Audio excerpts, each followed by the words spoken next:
Perempuan miskin, yakni 50% dari seluruh orang miskin itu sendiri, lebih sering dilihat dari sisi kekurangannya. Sehingga pandangan kita, umumnya mereka perlu dibantu dan difasilitasi. Di satu sisi, kenyataan ini tidak bisa dipungkiri. Tetapi di lain sisi, ini merupakan tantangan.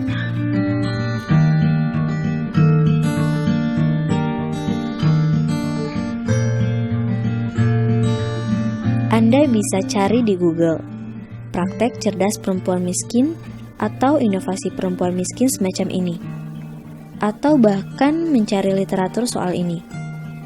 Ternyata tidaklah mudah. Hal ini menunjukkan nilai dan persepsi kita lebih pada kelemahan mereka, bukan kemampuan mereka. Apa benar asumsi ini?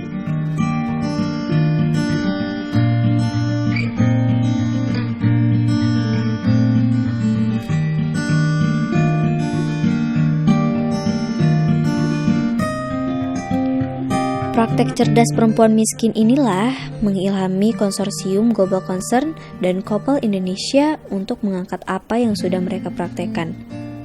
Akhir Agustus sampai pertengahan September kemarin, saya sempat mengunjungi 3 kabupaten di Nusa Tenggara Timur, masing-masing Ende, Manggarai Timur, dan Alor. Ketiga daerah ini mempunyai pemandangan alam yang luar biasa. Tempat pertama yang disinggahi adalah Dusun Kojadewa, Desa Rukuramba, salah satu desa termiskin di Kabupaten Ende. Saya bertemu dengan kelompok tani dan ibu-ibu rumah tangga. Di sini, kelompok PKK yang diprakarsai Mama Leni Timbu mampu memanfaatkan pekarangan rumah setiap warganya untuk ditanami sayuran yang pada awalnya diperuntukkan untuk meningkatkan nilai gizi anak. Sayur mayur dan buah-buahan diberikan kepada anak-anak, sehingga dusun tertinggi gizi buruk ini pada 3 tahun terakhir sudah tidak ada lagi bayi dan balita yang menderita gizi buruk maupun gizi kurang. Padahal dulu bisa sampai 3 bayi meninggal karena gizi buruk. Saya memikirkan, ya kalau gizi buruk berarti kekurangan sayur, buah, dan daging. Dari situ saya membentuk kelompok ibu-ibu, itu kelompok Dasar Wisma. Dengan semakin berkembangnya kelompok ini, sayuran yang ditanam selain dikonsumsi sendiri juga bisa dijual ke pasar guna mendapat pemasukan tambahan. 22 hari itu saya panen sekali, 350 ikat, dapat uang. Kalau mahal 350 ribu. Pemanfaatan pekarangan rumah yang perlu dialiri air meningkatkan hubungan yang hangat antar sesama anggota maupun warga di sini. Karena bapak-bapak, kakek dan nenek, juga anak-anak mereka bekerja bahu-membahu membantu mengambil air.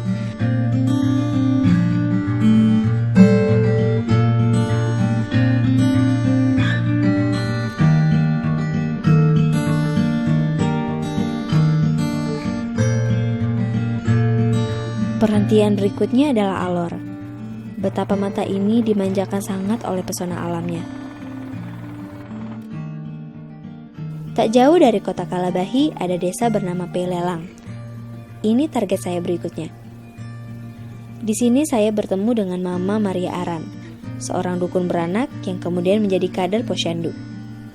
Meskipun tidak memiliki latar belakang ilmu kebidanan, namun dedikasi dan kerja kerasnya sejak tahun 1982 telah merubah perilaku masyarakat setempat untuk memanfaatkan fasilitas kesehatan yang tersedia. Saat Mama merasa sakit untuk melahirkan, saya lari pergi ambil Mama Aran dulu. Terus Mama Aran masuk pegang, dia bilang, Ibu bidan, ini kita harus ke puskesmas dulu. Kalau Mama Dukun Maria Aran nih satu figur dan sangat saya banggakan. Karena walaupun dia sudah tua, semangatnya sangat tinggi. Mama Maria Aran nih yang menggerakkan, yang membantu untuk mendirikan posyandu di wilayah sini. Mama sampaikan sama mereka itu, saya bilang, ini kader-kader, kita kalau kerja di kita punya wilayah sendiri toh, jadi apapun terjadi kita harus tangani. Umurnya sudah hampir 70 tahun.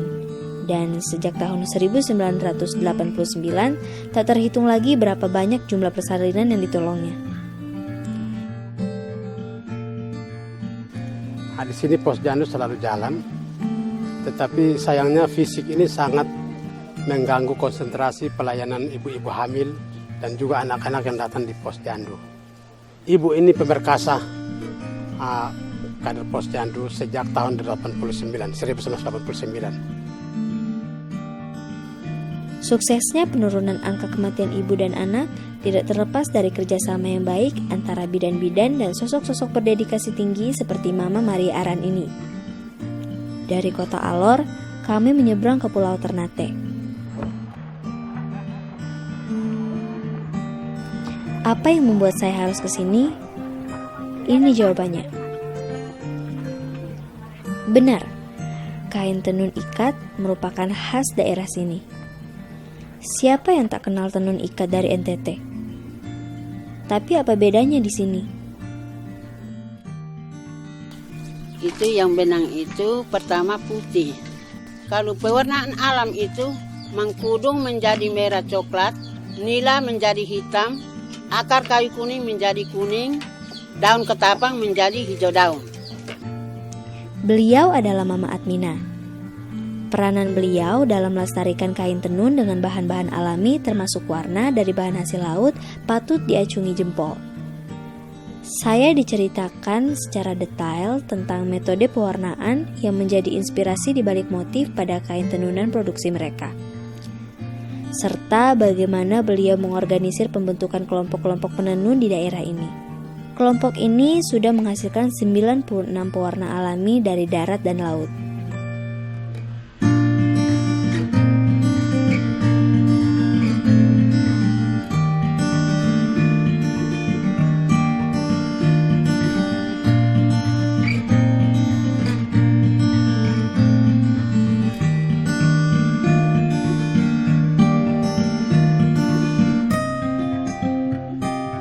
Admina bentuk kelompok sejak tahun 2000. Pertama bentuk kelompok 3, kemudian dia mengajak mereka sama-sama kredit. Itu jangka waktu hanya 3 bulan sudah selesai semua. Mereka menyekolahkan anak SD, ada yang sudah sampai di sarjana, itu dari hasil tenun ikat ini. Bapak-bapak di sini tidak seperti kebanyakan kaum laki-laki di NTT yang dalam tanda petik tabu dalam mengurus urusan domestik rumah tangga. Mereka tidak segan-segan membantu istrinya dalam memproduksi kain tenun, mulai dari sekedar menjaga anak sampai membantu memintal dan mewarnai benang.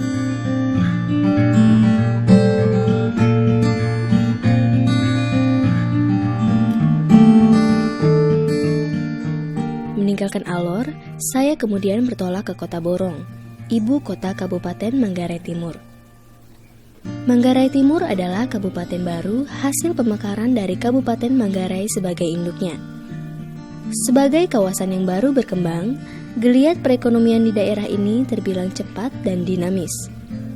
Dinamika pertumbuhan ekonomi di sini diwarnai oleh ulah nakal rentenir-rentenir berkedok koperasi gadungan yang memberi pinjaman dengan bunga yang sangat memberatkan. Sosok yang saya temui berikutnya adalah salah satu pendiri koperasi Kompleks Pasar atau Kompas yang berjuang melawan dominasi rentenir di pasar Kota Borong.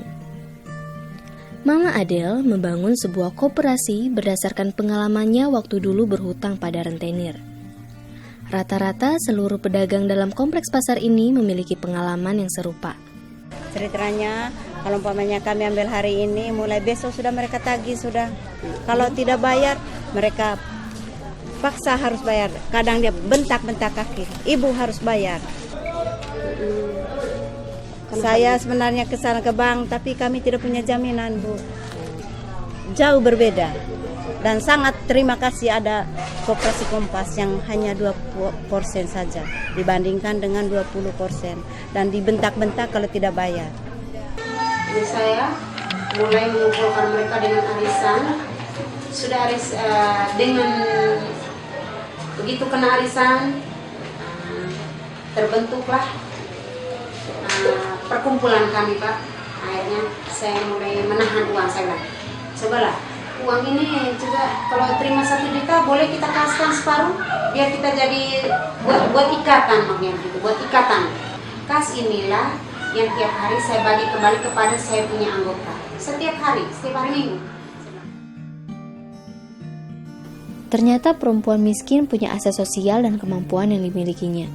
Seperti ibu-ibu lainnya, mereka juga ingin hidup lebih baik bagi keluarga maupun masyarakatnya.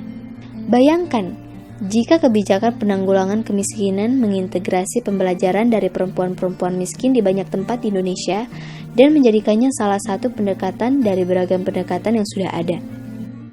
Pertama, yang kalau rekomendasi saya sebenarnya pemerintah membuka berbagai cara.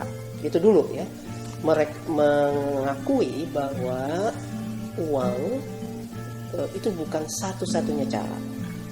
Berbagai cara itu yang harus ditemukan. Pertama, ya lewat dokumentasi ini. Dokumentasi ini berguna untuk kita atau pemerintah memahami bagaimana sih orang-orang miskin menyelesaikan persoalannya dan membantu juga orang-orang di sekelilingnya untuk keluar dari kemiskinan. Yang kedua adalah membagi cerita mereka. Jadi mendokumentasikan, artinya menemukan dan mendokumentasikan cara-cara brilian dan cerdas dari mereka sendiri. Saya kira yang kalian dokumentasikan bagian kecil kan. Tentu ada banyak perempuan, penduduk miskin yang juga mungkin punya cara-cara lain. Eksistensi keempat perempuan ini bagaikan sebuah titik kecil dibandingkan dengan total populasi penduduk negara ini. Figur-figur seperti mereka masih banyak lagi tersebar di seluruh Nusantara. Saya yakin itu. Tinggal bagaimana usaha kita menemukan, menjadikan mereka mitra pembangunan demi masa depan Indonesia yang lebih baik.